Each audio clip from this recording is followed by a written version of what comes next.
আসসালামু আলাইকুম প্রিয় দর্শক। আপনারা দেখতে পাচ্ছেন যে আমাদের মাঝে একজন আমাদের প্রিয় একজন ভাই রয়েছেন। তিনি আসলে আজকে এক কথায় বলতে গেলে ফিলিস্তিনের যুদ্ধে নেমেছিলেন এই কালো কাপড় পরে। কিন্তু বলতে হবে যে উনার এই এত অ্যাবিলিটি থাকা সত্ত্বেও উনি আসলে অনেক বা সময়টা অন্যভাবে পার হয়েছে এবং সময়টা খুবই সাবলীলভাবে খুবই সুন্দরভাবে পার করেছেন উনি।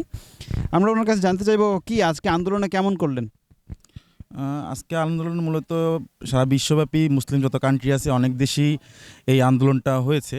এই আন্দোলনটা জাতিসংঘ সহ বিশ্বে বিবেকবান যত বা যাদের মানে জায়ান্ট তাদের দৃষ্টি আকর্ষণ করাই ছিল আমাদের মূল আকর্ষণ যে উম, মুসলিমরা কোনোভাবেই অনৈক্য না। হ্যাঁ, আমাদের মধ্যে অনেক মতভেদ আছে, কিন্তু আমরা একটা জায়গায় যে আমরা বিশ্বনবী হজরত মোহাম্মদ সাল্লাহ ইসলামের উম্মত, সেই হিসাবে আমরা সবাই এক। আমরা আল্লাহর বান্দা, সেই হিসাবে আমরা সবাই এক। তো এই প্রতিবাদটা ছিল যে ইসরায়েলি যে বর্বরতা, যে হত্যাকাণ্ড যে চালাচ্ছে এই রমজান মাসে, যেখানে মানুষ রোজা রাখবে, ইফতার করবে, সেহরি করবে, তাদের সেই বন্দোবস্তটুকু একদম শেষ করে দিয়েছিল। আমরা একটা আশার বাণী দেখেছিলাম যে কাতারে বসে একটা মানে বৈঠক হয়েছে, যেটার মাধ্যমে যুদ্ধবিরতি সংগঠিত হয়েছিল, কিন্তু সেই রোজার ভিতরেও আবার গিয়ে দেখা গেছে সেই বর্বর হামলা আরও বাড়িয়ে দিয়েছেন। তাদের আকাঙ্ক্ষা হচ্ছে তারা ওই জায়গায় হচ্ছে আমোদ প্রমোদের একটা জায়গা বানাবে, সেই জায়গায় ডান্স ক্লাব হবে, বার হবে, ঠিক আছে, যেটা হচ্ছে আমাদের মুসলিমদের আবেগের জায়গা। প্রথম প্রথম কেবলা হচ্ছে ওই জায়গা, আলাক্সা। তারপর শবে মিরাজে যে হজরত মোহাম্মদ সাল্লাহ ইসলামে যে মানে আল্লাহর আরশ ভ্রমণ করেছিলেন, সেই স্থানটাও ওই জায়গায়। তো অবশ্যই ওই স্থানটা যত মুসলিম আছে এদের আমাদের জন্য আবেগের জায়গা। তো সেই স্থানটা আমাদের জন্য অরক্ষিত থাকে, জানে আমাদের শিশুরা, আমার ভাই, আমার বোন, মুসলিম জাতি যারা, তারা জানি ওই জায়গায় সুস্থ সুন্দরভাবে জীবনযাপন করতে পারে। এইটার জন্যই আমাদের এই বার্তা পৌঁছে দেওয়ার আজকের এই অনুষ্ঠান। তো প্রিয় দর্শক, আপনারা জানতে পারলেন আসলে যে ওনার যে আজকের এই পুরো সারা দিনের যে কার্যসূচিটা উনি আসলে খুব সুন্দর করে বললেন যে আসলে আমাদের যে করণীয় এবং আমরা এখান থেকে কি করতে পারি তাই উনি আসলে একটু বর্ণনা করলেন। প্রিয় দর্শক, আমরা ওনার জানতে চাইবো যে ওনার এই আজকে দেখছি কালো কাপড় উনি পরিধান করেছেন। তো এর এর রহস্যটা কি? উম, কাপড়ের কোনো রহস্য নাই, কারণ আমার এই কাপড়টা আসলে ফিলিস্তিনিদের রক্ষার বা কোনো কিছু হবে না। কাপড়টা মূলত এটা শোক। ওই জায়গায় অনেক মানুষ মারা গেছে, আমার ভাই বোন মুসলিম জাতি মারা গেছে, ঠিক আছে, এটা একটা শোকের বার্তা। আজকে আমরা যখন এই বার্তাটা পৌঁছে দিতে গেছি, এই জায়গার থেকে একটু ভিন্নভাবে নিজের উপস্থাপন করা, কিন্তু এমনি পোশাক দিয়ে আসলে ওইটা কোনো কিছু না, ভিন্নভাবে উপস্থাপন করে এই। আজকে কি সবাই এর আপনার মতো কালো কাপড় পরে আসছিল?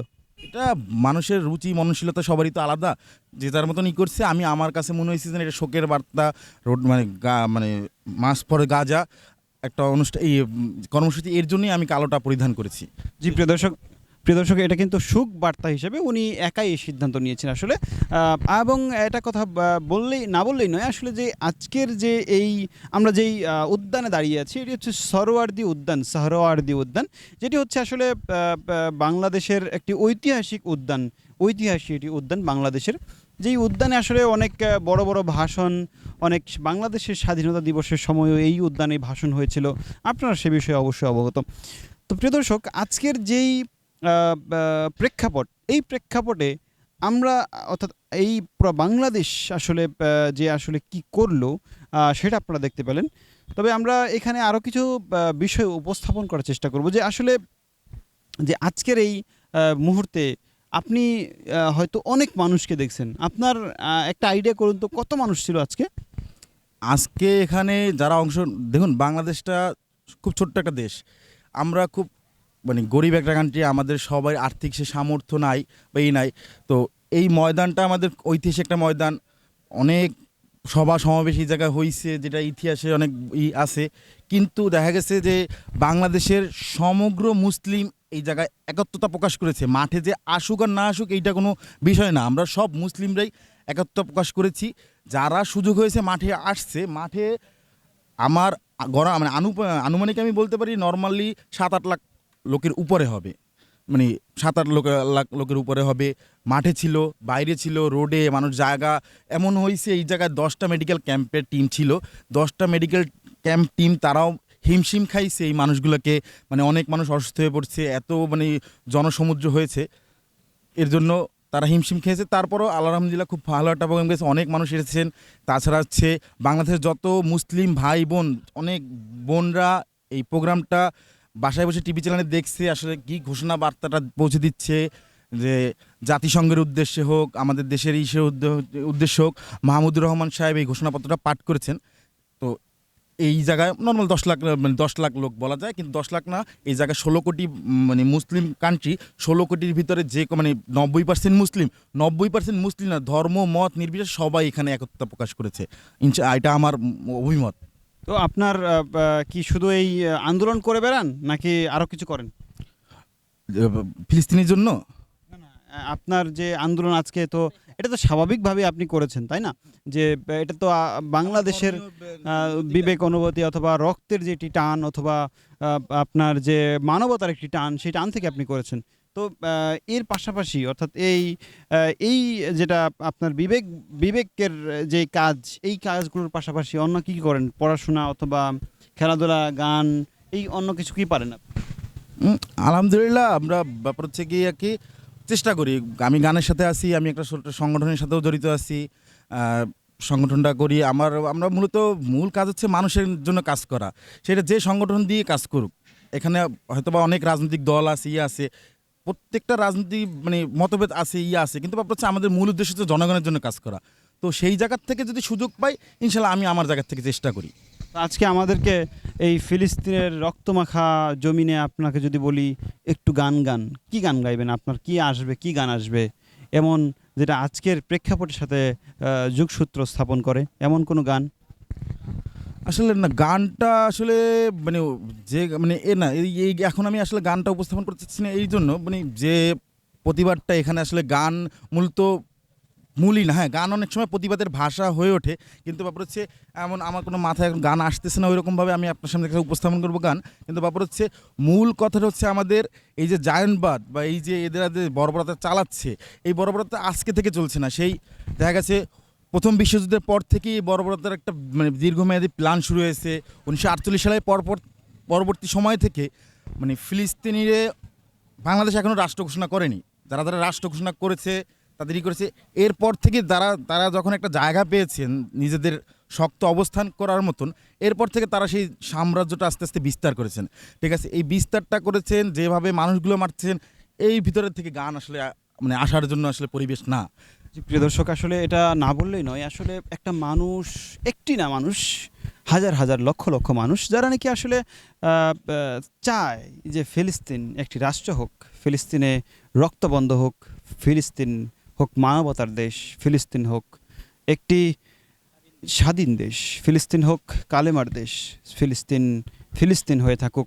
যাতে এই যারা ইসরায়েল নামে মানুষকে বর্বরভাবে হত্যা করে যাচ্ছে, মানুষকে শেষ করে দিচ্ছে, মানুষের যে মনুষ্যত্ব এটাকে ধ্বংস করে দিচ্ছে, মানবতাকে শেষ করে দিচ্ছে, এই শেষটাকে যাতে এবং আর না বলতে হয়, আর যাতে না বলতে হয়, তাই আজকের এই এত বড় আয়োজন করে বাংলাদেশের মানুষ, পুরো বাংলাদেশের মানুষ একত্রিত হয়ে প্রতিবাদ জানালেন শুধু একটি কথা, সেটি হচ্ছে ফিলিস্তিন ফ্রি হোক, ফিলিস্তিন ফিলিস্তিন হিসেবে থাকুক।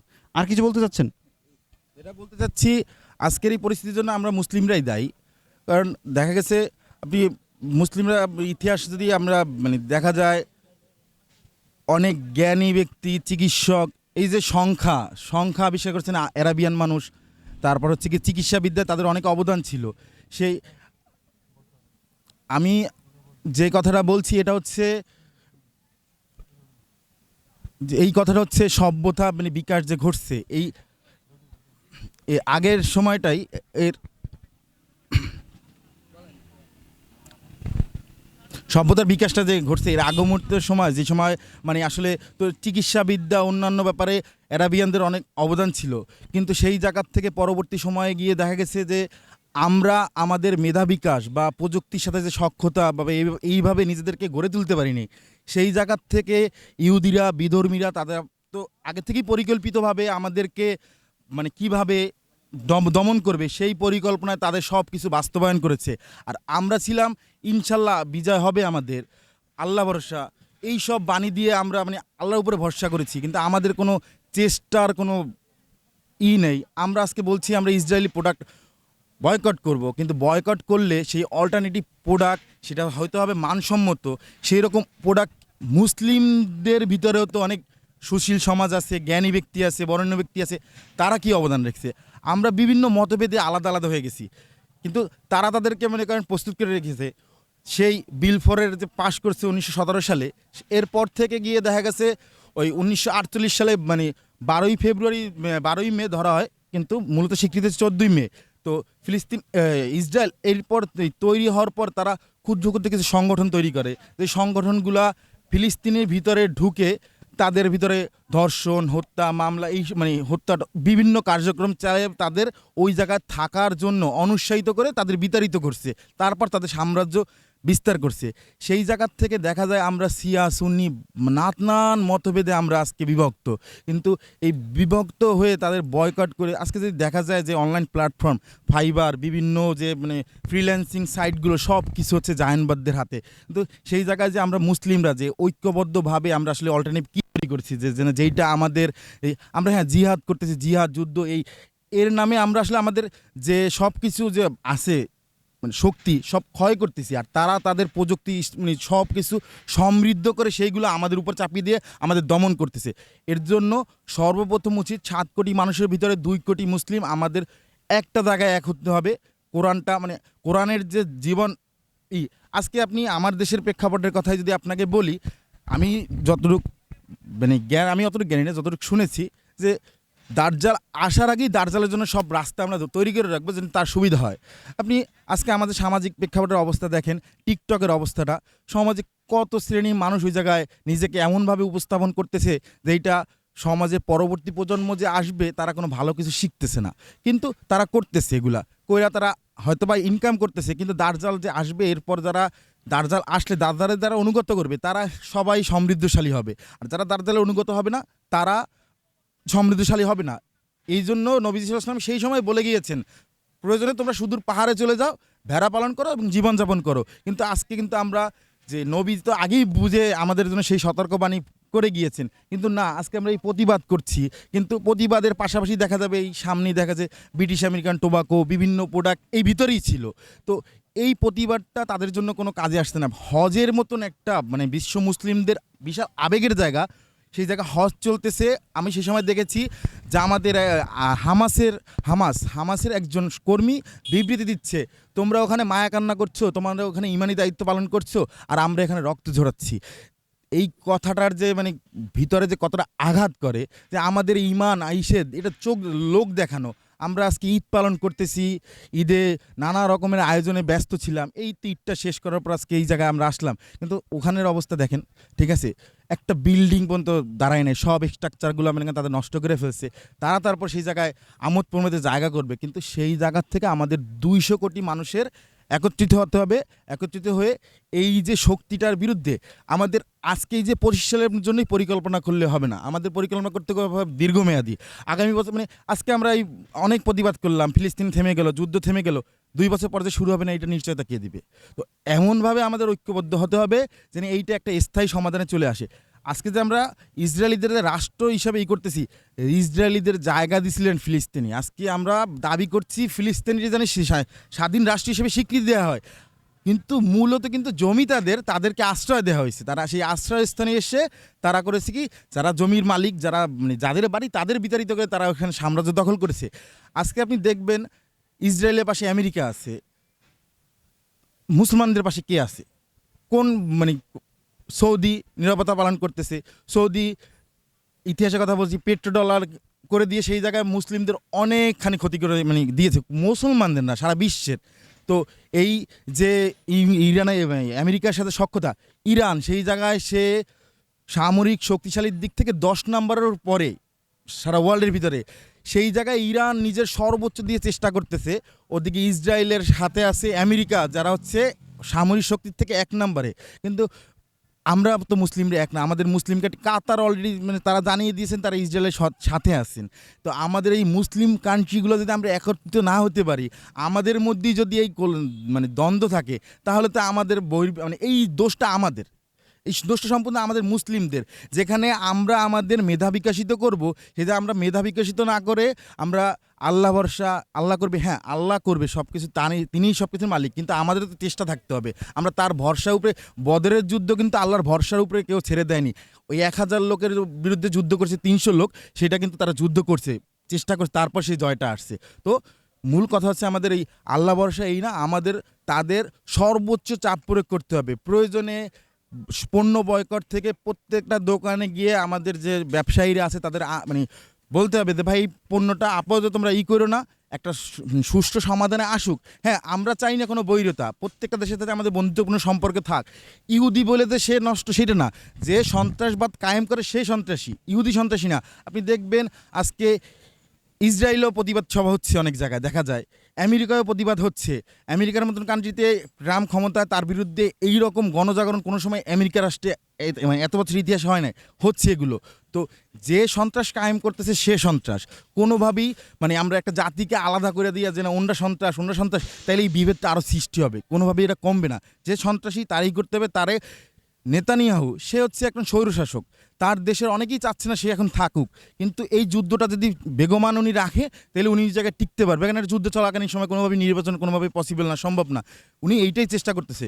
তো আমাদের সবার সেই প্রচেষ্টাই থাকতে হবে, এই বিচারটা জানি হয়। এতগুলো মানুষ, আমার মানে ভাই বোন মুসলিমরা, আমাদের একতা প্রকাশ করতে হবে।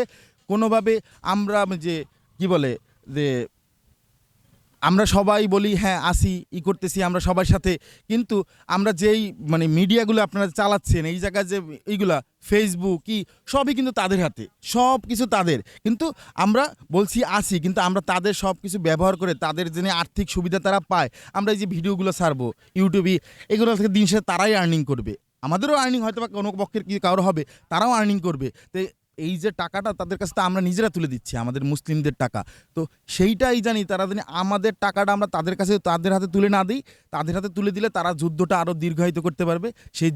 সেই জিনিসটা থেকে আমাদের করতে হবে, তাদের হাতে যেন টাকাটা না যায়। এবং আমাদের মুসলমানদের যে মানে মেধা বিকাশ বা প্রোডাক্টিভ যে জিনিসগুলো আমরা পণ্য বয়কট করতেছি, সব কিছু জিনিসগুলো আমাদের অল্টারনেটিভ তৈরি করতে হবে।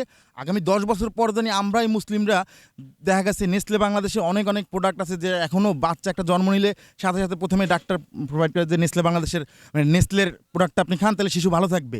তো এইটা জানি আমাদের মুসলিমদের ভিতরে এমন কোনো প্রোডাক্ট আসে যেইটা জানি আমরা আস্থা অর্জন করতে পারি যে না ওইটা ভালো একটা প্রোডাক্ট, ওইটা কি। তো এইরকমভাবে আমাদের খুব দীর্ঘমেয়াদী প্ল্যান করে সব দেশে একত্রিত, সব মুসলিম একত্রিত হয়ে তারপর আমাদের সব কিছু প্রোগ্রাম তৈরি করতে হবে।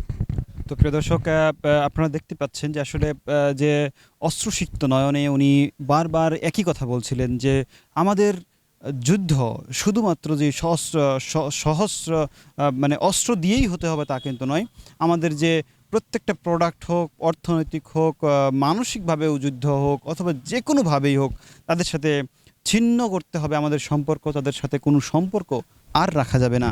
তাই উনি বারবার প্রকাশ করছিলেন আমাদেরকে, এবং সুন্দর করে ভাই এক্সপ্লেন করলেন যে আসলে যে আমাদের করণীয় কি। এখান থেকে আমরা এই আজকে আন্দোলন করেই কি শেষ করব আমরা, এ কিন্তু নয়। আজকে থেকে আরও 100 বছর লাগতে পারে, 200 বছর লাগতে পারে, তবে আমাদের এই আন্দোলন সফল করতে হবে, তাই উনি বারবার প্রকাশ করলেন। প্রিয় দর্শক, দেখতে পেলেন আজকে পুরো দিন জুড়ে মানুষের অস্ত্রসিক্ত নয়ন, মানুষের রক্তমাখা গন্ধ, মানুষের ঘামের গন্ধ ফিলিস্তিনের জন্য শুধুমাত্র ঝরছে, কিন্তু সমাধান নেই। মানুষই অসমাধান নিয়েই বেঁচে থাকবে, সমাধানের আশা খুঁজবে, হয়তো কেউ রাতে খুঁজবে, কেউ আবার দিনে বন্দুকের গন্ধ, বন্দুকের বারুদের কাছে খুঁজবে, কেউ আবার খুঁজবে জায়নামাজের কাছে। প্রিয় দর্শক, আবার আসবো, সে পর্যন্ত ভালো থাকুন। আসসালামু আলাইকুম।